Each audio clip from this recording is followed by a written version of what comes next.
Hello everyone, welcome to the learning session of trade ops. So आज हम समझेंगे कि स्टॉक मार्केट क्या होता है एंड हम इसमें इन्वेस्ट कैसे कर सकते हैं। बट ये समझने से पहले हम ये देखते हैं कि हमारे पास आज के डेट में कौन कौन से इन्वेस्टमेंट ऑप्शंस अवेलेबल हैं। फर्स्ट इज़ डायरेक्ट इक्विटी, जिसमें हम डायरेक्टली स्टॉक्स परचेज कर रहे होते हैं फ्रॉम द मार्केट। हम इसे डिटेल में समझेंगे कि हम ये कैसे परचेज करते हैं फर्दर। इसके अलावा हम म्यूचुअल फंड्स के थ्रू भी जा सकते हैं, जहाँ पे हमारे जगह पे इंस्टीट्यूशनल इन्वेस्टर्स हमारे पैसे लेकर के पूल में फ्रॉम बहुत सारे इन्वेस्टर से पैसे लेकर के वो इक्विटीज़ में डालते हैं। ये उनके लिए प्रेफरेबल रहता है जिन्हें एसआईपी मोड करना है या जिनके पास टाइम नहीं है कि वो डेली स्टॉक्स को ट्रैक कर पाए। इसके अलावा इंडिया में जो सबसे ज़्यादा कॉमन है वो है फिक्स्ड डिपॉजिट्स, जो one of the best investment options है। अदर देन दिस हम गोल्ड के थ्रू भी इन्वेस्टमेंट ऑप्शंस इन्वेस्ट करते हैं। हम रियल एस्टेट में भी इन्वेस्टमेंट का एक ऑप्शन रखते हैं, जहाँ हम एक लैंड परचेज कर रहे होते हैं basically. And other than this हम बॉन्ड्स एंड डिबेंचर्स भी बाई कर सकते हैं। ये बेसिकली अब बैंक्स ज़्यादा प्रेफर करते हैं। ओके, सो अब हम समझते हैं कि स्टॉक्स होते क्या है। स्टॉक्स बेसिकली हमें एक कंपनी की ओनरशिप प्रोवाइड करवाते हैं। सो लेट्स अज्यूम कि मैंने किसी कंपनी का 100 शेयर्स खरीदा। सो मैं उस कंपनी का पार्ट ओनर बन जाता हूँ। अब हम इस स्टॉक्स को ख़रीदते क्यों हैं? तो हम इन स्टॉक्स को बहुत सारे पर्पज़ के लिए ख़रीदते हैं। The very main reason is capital appreciation, जहाँ पे हमें लेट्स अज्यूम कि मैंने उस स्टॉक को 100 रुपीज़ में ख़रीदा था एंड अब वो 200 रुपीज़ हो चुका है।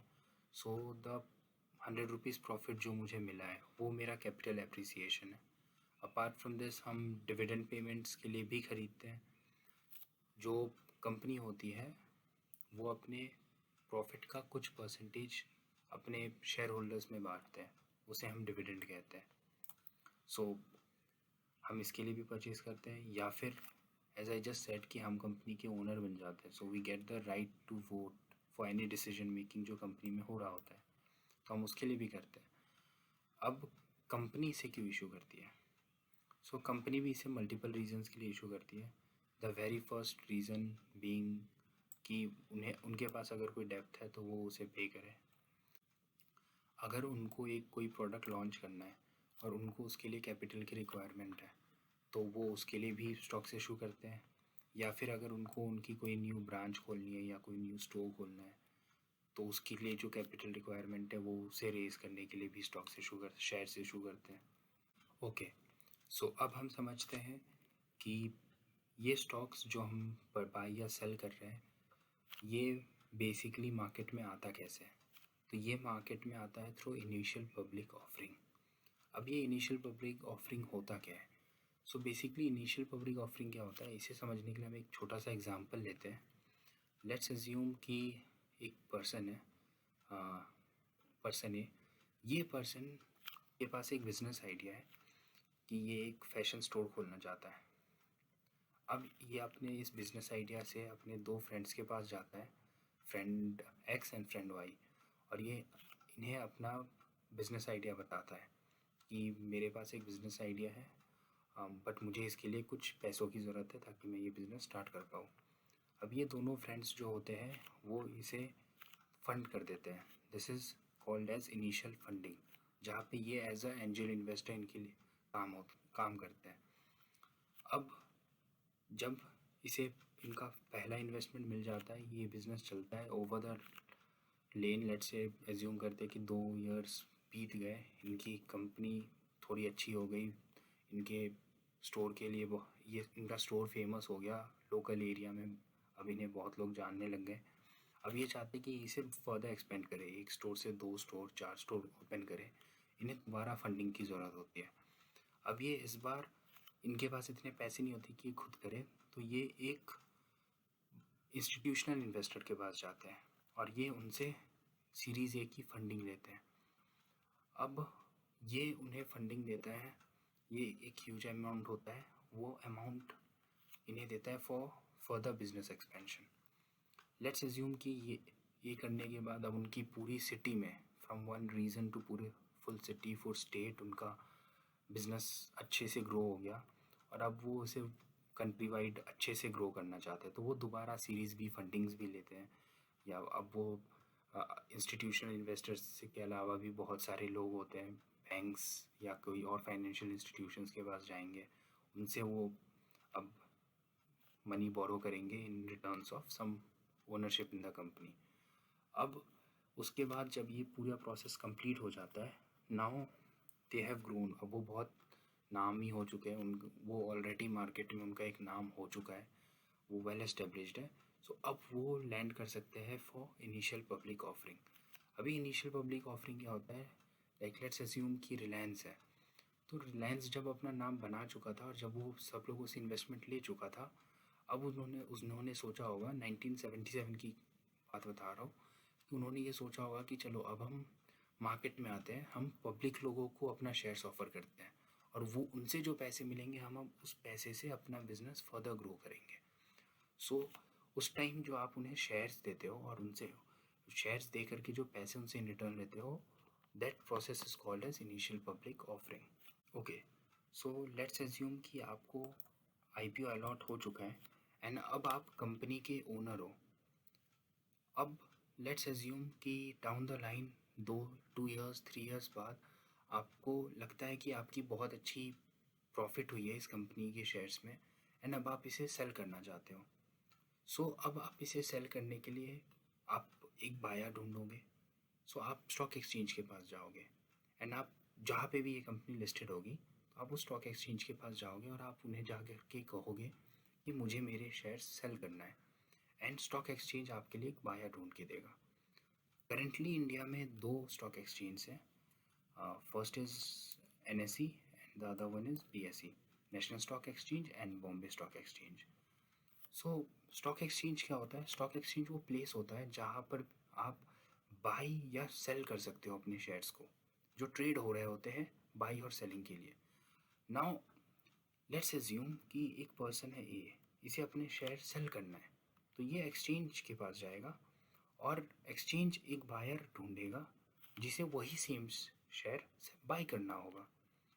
बट अब इस पूरे प्रोसेस में एक इशू है, एंड वो इशू ये है कि ये एक्सचेंज कहेगा कि मैं आपको नहीं पहचानता, मैं इस सेलर को नहीं पहचानता, एंड मैं इस बायर को भी नहीं पहचानता, और ये इन्हें राइट्स नहीं देगा सेल या बाई करने के लिए।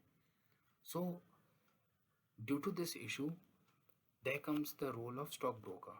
Now who are stock broker? Stock broker वो लोग हैं जिनके पास वो अथॉरिटी है कि वो एक्सचेंज के पास जा कर के इन्वेस्टर्स के बिहाफ में, जो बायर हो या सेलर हो, उनके बिहाफ में ट्रांजेक्शन कर सके।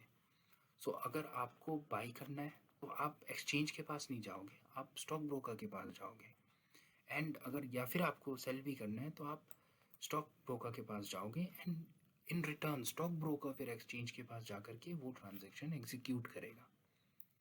सो आई होप कि आपको ये डिफरेंस समझ आ गया होगा कि एक्सचेंज और स्टॉक ब्रोकर 2 अलग अलग डिफरेंस है। स्टॉक ब्रोकर वो है जो जिसके इंटरफेस पे हम ट्रेड कर रहे होते हैं।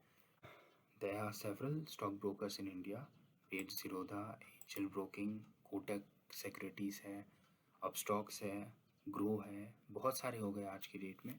सो आप किसी भी एक स्टॉक ब्रोकर पे अपना अकाउंट बनाते हो एंड आप उनके थ्रू ट्रेड कर रहे होते हो, एंड स्टॉक ब्रोकर वो एजेंट होता है एक्चुअली, जो आपके ट्रांजेक्शन्स को एग्जीक्यूट कर रहा होता है on behalf into the exchange. So हम जो भी प्लेटफॉर्म यूज़ कर रहे हैं उस प्लेटफॉर्म में हम देखते होंगे कि NSE और BSE दोनों में स्टॉक्स आ रहे होते हैं, तो बेसिकली वो स्टॉक ब्रोकर होता है जो उनके पास जा कर के बोल रहा है ओके ये बाय कर दो या ये सेल कर दो। ओके, सो अब रोल आता है डीमैट अकाउंट का। अभी डीमैट अकाउंट क्या होता है, लाइक आपने जब वो शेयर परचेज़ किया एंड आपने उस शेयर को परचेज़ करके अपने पास रखा था, IPO से हो या आपने एक्सचेंज से परचेज़ किया हो, तो उसे स्टोर करने के लिए आपको ये डीमैट अकाउंट की ज़रूरत है। और ये जो ब्रोकर्स हमने अभी अभी देखे, वो ब्रोकर्स आपको ये डीमैट अकाउंट ही बना के दे रहे होते हैं।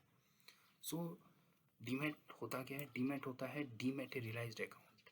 अब ये क्या होता है, तो लेट्स से कि लाइक हम अगर कोई शॉप से परचेज़ करते हैं कोई, तो वो हमें एक रसीद देते हैं, कहते हैं कि यह आपका प्रूफ है कि यह आपने सामान परचेज़ किया है। सिमिलरली अगर हम कोई स्टॉक परचेज करते हैं तो पहले उसके लिए आपको उसके लिए भी एक पेपर मिलता था, बट वो पेपर वर्क के कुछ लिमिटेशंस थे। लाइक अगर आप कहीं अलग रह रहे हो, लेट्स अज्यूम कि आप दिल्ली में रह रहे हो और आपने बॉम्बे स्टॉक एक्सचेंज पे बॉम्बे में ट्रांजैक्शन किया है, तो वो कुरियर होता था, कभी पेपर फट जाता था या गीला हो जाता, तो उसके कई इश्यूज रहते थे। तो इसलिए हम लोगों ने उसे मटेरियल से डीमटेरियलाइज कर दिया, विच मीन्स कि अब वो मटेरियल के फॉर्म में नहीं रहा, वो वर्चुअल हो गया। सो उस वर्चुअल डॉक्यूमेंट को हम डीमैट अकाउंट कहते हैं, जहाँ पर आपके जो पेपर वर्क्स पहले आपको पेपर मिल रहा होता था, वो आपके डीमैट अकाउंट में इनफॉर्म वर्चुअली स्टोर हो जाता है, एंड वही आपका प्रूफ रहता है कि you are an owner of so and so company. अगर आपने अभी तक अपना डीमैट अकाउंट क्रिएट नहीं किया है तो डिस्क्रिप्शन बॉक्स में लिंक है, वहाँ से आप अपना डीमैट अकाउंट क्रिएट कर सकते हैं। Okay, so that's it for the day. Will be meeting soon in a next video, and हम नेक्स्ट वीडियो में ये देखेंगे कि कितने टाइप के स्टॉक्स होते हैं और कौन सा स्टॉक हमारे लिए सबसे बेस्ट होता है। Till then, have a nice day. Thank you.